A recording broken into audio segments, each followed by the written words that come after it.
주님께서 여러분과 함께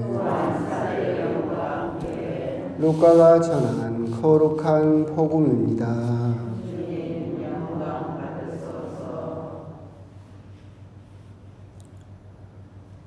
그때 예수님과 제자들이 길을 가는데 어떤 사람이 예수님께 어디로 가시든지 저는 스승님을 따르겠습니다 하고 말하였다. 그러자 예수님께서 그에게 말씀하셨다. 여우들도 굴이 있고 하늘의 새들도 보금자리가 있지만 사람의 아들은 머리를 기댈 곳조차 없다. 예수님께서는 다른 사람에게 나를 따라라 하고 이르셨다. 그러나 그는 주님, 먼저 집에 가서 아버지의 장사를 지내게 허락해 주십시오 하고 말하였다. 예수님께서는 그에게 죽은 이들의 장사는 죽은 이들이 지내도록 내버려 두고 너는 가서 하느님의 나라를 알려라 하고 말씀하셨다. 또 다른 사람이 주님, 저는 주님을 따르겠습니다. 그러나 먼저 가족들에게 작별 인사를 하게 허락해 주십시오 하고 말하였다. 예수님께서 그에게 이르셨다. 쟁기에 손을 대고 뒤를 돌아보는 자는 하느님 나라에 합당하지 않다. 주님의 말씀입니다.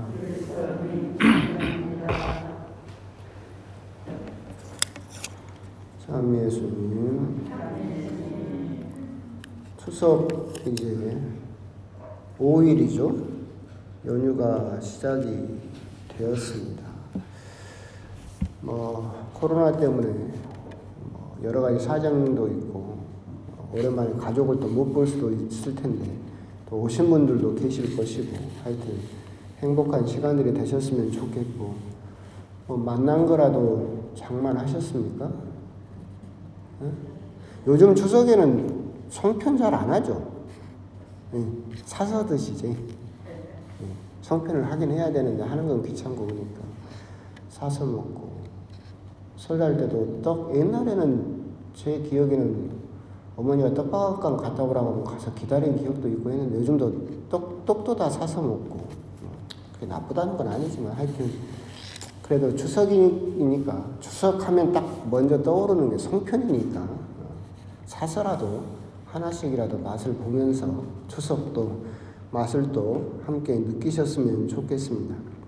오늘은 에로니모 성인 축일이고 이제 서방 가톨릭 이쪽 로마를 중심으로 한 가톨릭에서는 4대 교부, 그러니까 초세기에 교회의 교리라든가 아니면 가르침으로 큰 뼈대를 세우신 분을 크게 4명 삼는데 그 중에 한 분이기도 하고 많은 어떤 학업적인 성과를 내시기도 했지만 가장 크게는 불가타 성서라고 해서 성경을 라틴어로 번역을 하셨죠. 그러니까 성경 자체를 히브리어와 그리고 신약 성경은 히라버, 그리스어로 적어져 있었지만 이제 그 당시에 로마 시대가 되니까 그 히라버를 읽을 수 있는 것이 사람이 많이 없어졌고 그래서 그 당시에는 많은 사람들에게 읽으라고 많은 사람들이 쓰는 언어인 라틴어로 성경을 번역을 하셨다.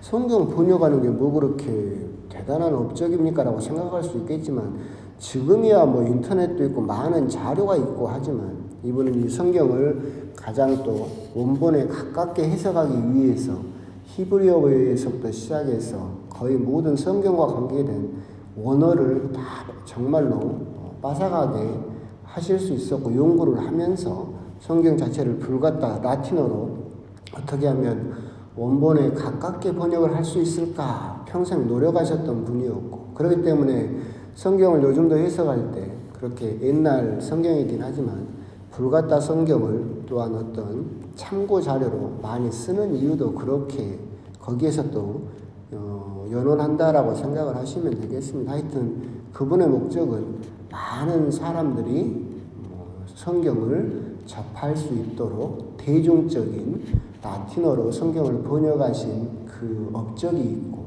그분이 하신 말씀 중에서 가장 유명한 말씀은 그거죠. 성경을 모르는 자 그리스도를 모른다라는 말씀이에요. 그 말은 다시 말하면 예수님을 알고 싶으면 반드시 뭘 봐야 된다? 성경을 봐야 된다. 생각해보면 그렇잖아요. 예수님을 아는 방법은 복음밖에는 없어요. 성경밖에는 없죠. 그러니까 우리가 예수님이 어떤 분이신지, 예수님의 마음을 알고, 예수님이 어떻게 또 우리를 생각하고 계시는지 그걸 알고 싶다 그러면 성경을 볼 수밖에 없다. 성경을 모르는 자, 그리스도를 모른다라고 하셨던 그 유명한 말씀이 있고, 결국 우리 역시도 우리 가톨릭 신자들은 너무 성경을 존경하죠. 너무 성경을 공경해요. 그래서 너무 그러잖아요. 아깝고 손대면 불면 날아갈까, 손대면 뭐 상할까 싶어가지고 다 얹어놓고 경배만 하면서 존경만 하는데, 성경은 보라고 주신 것이 구경하라고 주신 것이 아니라 우리 보고 읽으라고 주신 것이기 때문에 밑줄을 그어도 되고 색칠을 해도 되고 열심히 좀 성경을 보시면 예수님에게 조금 더 다가갈 수 있다라고 하는 겁니다.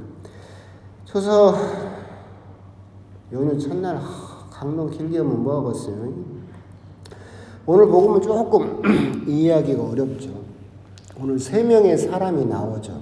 그래서 예수님을 따르겠습니다. 너는 나를 따라라라고 예수님의 제자됨과 관계된 3명의 사람이 나오는데, 3명의 사람이 다 탈락하죠.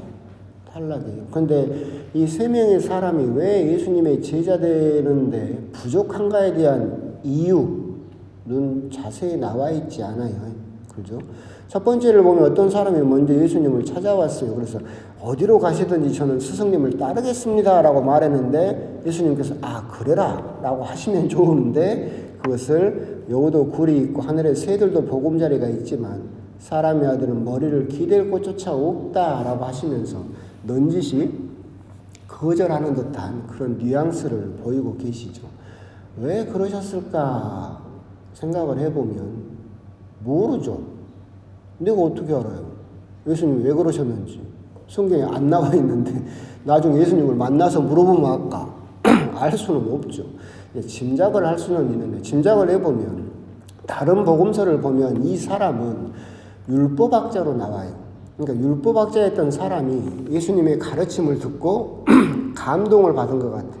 그래가지고 그 예수님의 말씀을 듣고 감동을 받으니까 저는 예수님을 따르겠습니다라고 그 감동에 차서 이야기를 하고 있는데, 예수님께서는 그 사람을 넌지시 보면서 네가 지금 어떤 일시적인 감동이나 아니면 그냥 한때 스쳐 지나가는 어떤 감정을 가지고 나의 제자가 되면 안 된다. 네가 생각하는 것과는 다르게 내 제자됨의 삶은 머리를 기댈 곳조차 없는 그런 삶이 기다리고 있다. 결국 예수님의 제자 되면서 어떤 일시적인 감정, 일시적인 어떤 감동을 가지고 섣불리 선택하고 결정해서는 안 된다라고 하는 것이 첫 번째 거절 이유이신 것 같아요.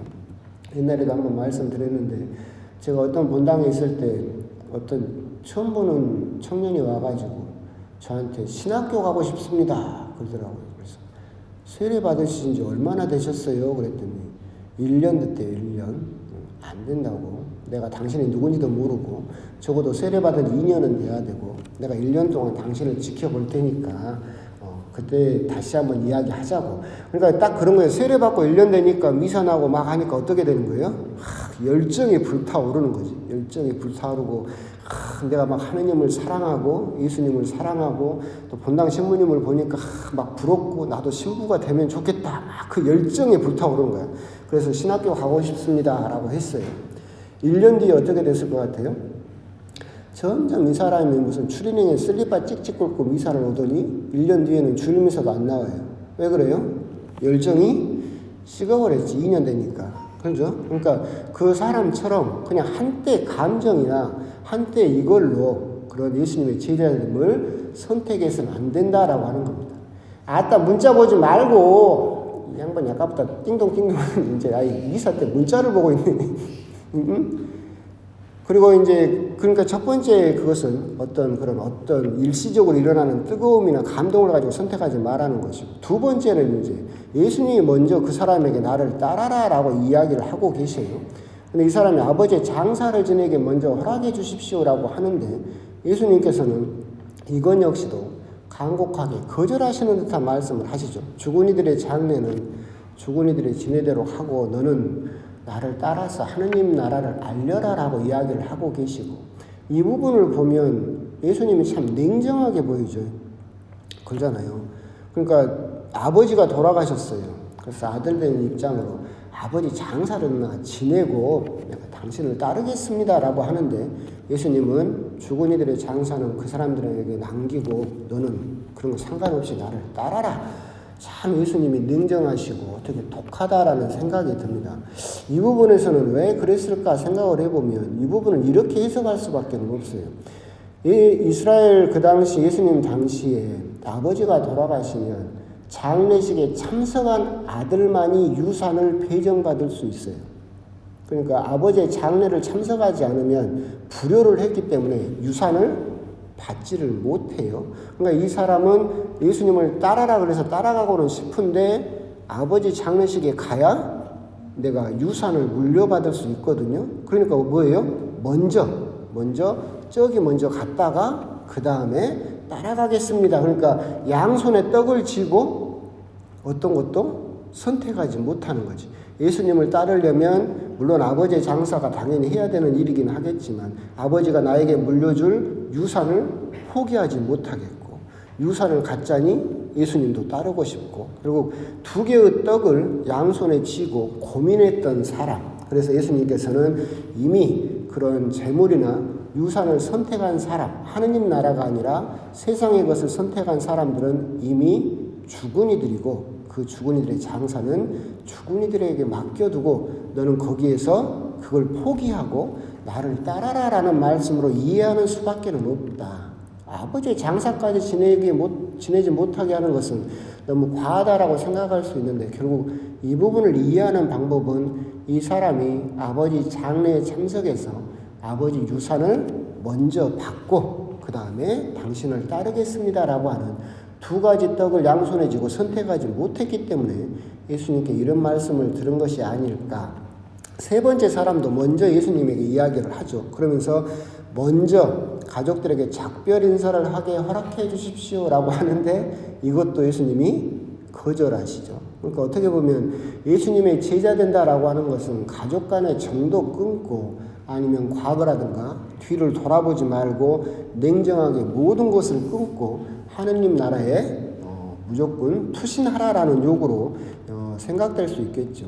이 부분은 이제 우리가 구약 성경에서 엘리야와 엘리사 이야기가 떠오르죠. 엘리야가 제자로 삼기 위해서 엘리사에게 너는 나를 따라라 그럴 때 엘리사가 그때 겨릿속 소 2마리에다가 이렇게 얹고 밭을 갈고 있었었죠. 근데 엘리야가 나를 따라라 그러니까 엘리사가 그러면 제가 가족들에게 작별 인사를 하고 오겠습니다. 똑같은 이야기가 나와요. 그때 엘리야는 뭐라고 하냐면 내가 작별 인사하는 것까지 막을 수는 없지 않느냐 하고 와라. 그래서 엘리사는 그 부리던 소를 잡아서 잔치를 벌인 다음에 엘리야를 따라가요. 근데 예수님은 구약 성경에 그런 전례가 있었음에도 불구하고 못하게 하시죠.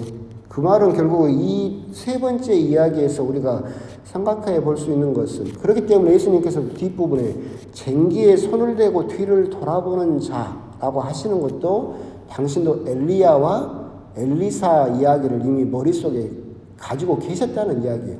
그때 엘리사가 쟁기로 밭을 갈고 있었으니까. 결국 이렇게 하신 것은 하느님 나라가 급하다.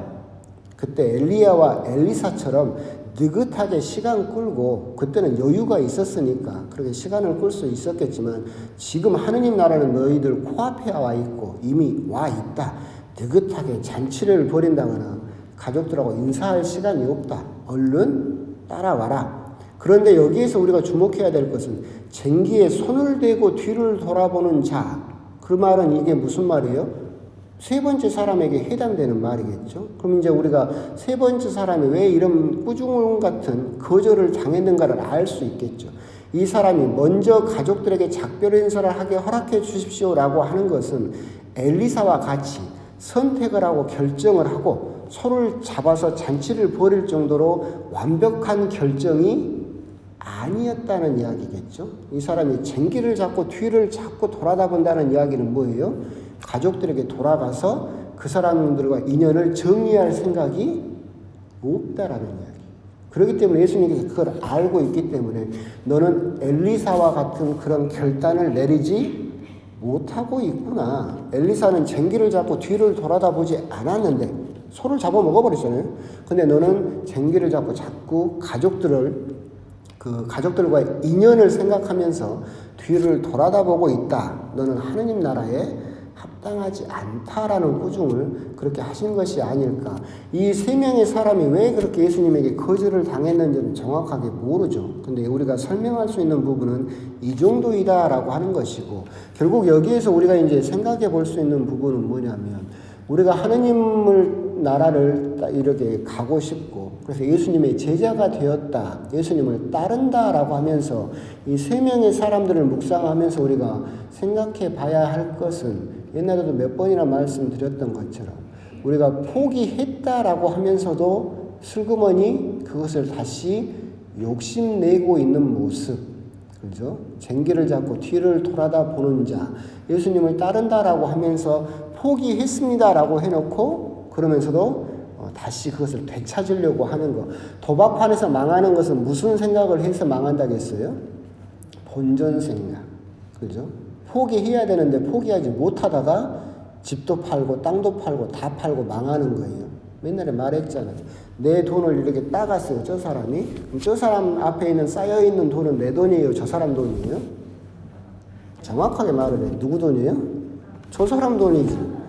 저 사람 돈인지 따가고 그랬잖아. 근데 우리 머릿속에는 저 돈이 누구 돈이라고 생각하는 거예요? 내 돈이라고 생각을 하는 거예요. 그러니까 집 팔고 땅 팔고 망하는 거예요. 우리가 하느님께 드렸어요. 그러면 그것은 누구 거예요? 하느님 거야. 그런데 우리는 쟁기를 잡고 뒤를 돌아다보는 것처럼 그것도 내 거라고 생각하는 경우가 많이 있어. 첫 번째가 제가 뭐라겠어요? 시간. 여러분들이 주일 미사가 됐든 뭐가 됐든 미사를 보러 일이 딱 왔어. 그럼 이때부터 돌아가는 시간은 누구 거예요? 하느님 거지.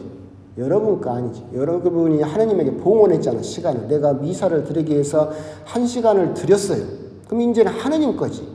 근데 슬그머니 욕심이 나는 거야. 이게 누구 거예요? 아직도 내 것 같대.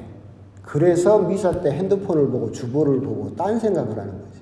아직도 내 거라고 생각을 하니까. 그러잖아요. 또 다른 것들도 많이 있죠. 우리가 시간이 됐든 봉헌이 됐든 봉사가 되었든 하느님께 드렸어요. 그러니까 또 그런 것도 있잖아요. 여러분들이 세례를 받을 때 마귀를 끊어버립니까? 활애의식을 끊어버립니까? 미신을 끊어버립니까? 라고 해서 여러분은 뭐라고 대답했어요? 끊어버린다고 그랬어요. 끊어버린다고 그랬어요. 그건 이제 안 하겠습니다. 그랬는데 이제 집안에 어려운 일이 있어요. 뭐가 잘 안 풀려요. 자식이 아파요. 그럼 뭐 해야 돼요? 전 보러 가야 돼요. 여러분 안 한다 하더라도 엄청 많아요. 그런 사람. 성사실 와서 구태야 되겠다고 하는 사람도 많고. 이건 뭐예요? 슬그머니 내가 다시 되찾아오려고 하는 거지. 옛날에 제가 그런 농담 했잖아. 하여튼 말을 하면 제가 말이 많아요. 어떤 신부님 그 강론 때 그런 이야기를 했잖아요. 세상에나 신부님 어머니가 성가대에 있었는데 어디 점집에 갔대요. 그랬더니 점쟁이가 그러더래. 더 엄청 강한 귀신이 당신 뒤에 있어서 점괘가 안 나온다고 가라고. 그랬더니 신부님 어머니가 와가지고 딱 성가대에서 자랑을 했대. 야, 점쟁이가 그러는데 내 뒤에 엄청 강한 신이 있어서 점괘가 안 나온다고 하더라. 동네 창피할 일이지만 하여튼 그랬어요. 그러니까 성가대원들이 뭐라 했어요? 우메 용하다. 그 집이 어디요? 세상에 하나님 믿는다는 사람들이, 신부 어머니가 점집에 간 것부터도 문제인데 그걸 받아들인 성가대원들이 뭐라 했어요? 오메 용하다. 그 집 어디냐고. 자기도 간다고. 똑같은 거예요. 쟁기를 잡고 뒤를 잡고 돌아다 본다라고 하는 것은 여러분들이 곰곰이 생각을 해볼 필요가 있어요. 내가 하느님을 믿는다, 예수님을 따른다라고 하면서 포기한 것들이 있지. 시간이 되었든 뭐가 되든 내가 이것을 끊어버리겠습니다. 안 하겠습니다. 포기하겠습니다. 이건 하느님께 드리겠습니다. 라고 해놓고 슬그머니 본전 생각이 나요. 그래서 쟁기를 잡고 자꾸 뒤를, 저게 옛날에는 내 거였는데 저게 내가 내 거였고 하느님 드리고 나니까 아깝네? 슬그머니 다시 되찾아오려고 하는 마음, 그게 이제 세 번째 사람의 대표적인 마음이었겠죠. 그런 사람에게 예수님께서 이야기를 하시죠. 뭐라고 이야기를 하십니까? 하느님 나라에 합당하지 않다. 쟁기를 잡았으면 오롯이 하느님 나라를 위해서 흔들릴지언정. 예수님이 쟁기가 삐뚤빠뚤 흔들린 거에서 뭐라고 안 했어요? 복음에 그러잖아. 삐뚤빠뚤 이렇게 흔들리는 것은 뭐라고 안 했어? 뭐만 하지 마라? 뒤만 잡고 돌아다 보지 마라. 그러니까 내가 비록 흔들리고 삐뚤빠뚤 간다 하더라도 그래도 앞만 보면서 예수님을 향해서 걸어갈 수 있을 때 우리가 하느님 나라에 합당한 사람이 될 수 있다. 그래서 오늘 복음은 한마디로 말하면 뭡니까? 본전 생각하지 마라. 네. 본전 생각하지 마라. 본전 생각하다가 하느님 나라에 합당하지 않은 폐가망신에 이를 수 있다라고 하는 것이 오늘 복음의 내용이지 않은가 싶습니다. 그 부분에 대해서 나도 가끔 본전 생각을 하고 있는 것은 아닌가 한번 묵상을 해보셨으면 좋겠습니다. 아멘.